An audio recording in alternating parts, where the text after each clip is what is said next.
prier. D'abord, je dirais que la bonne manière, la meilleure façon d'apprendre à prier, Oui.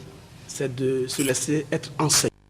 Si je me réfère à la Bible, Jésus, ses disciples l'ont demandé un jour, Seigneur, enseigne-nous à prier comme Jean-Baptiste l'a enseigné à ses disciples. Et il devait répondre, quand vous priez, dites. Voilà. Ça veut dire, il est de les enseigner comment prier. C'est que c'est quand on prie qu'on arrive à prier. C'est à force de prier tous les jours qu'on devient, on sait comment prier. Non, c'est faux. C'est plutôt se laisser s'humilier nous-mêmes et apprendre comme un enfant. La deuxième chose, c'est comment prier, c'est nous commençons la louange par la prière par la louange. La louange.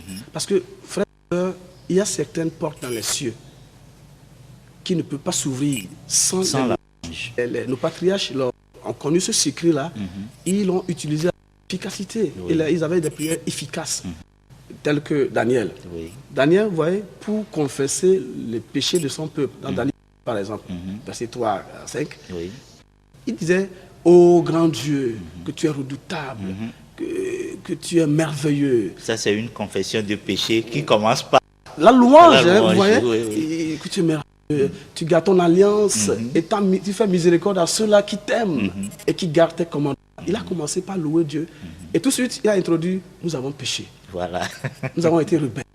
Il a préparé le cœur de Dieu à travers la louange pour pouvoir bien introduire sa demande. Donc, je dirais que la prière, il faut l'apprendre, il faut accepter d'être enseigné.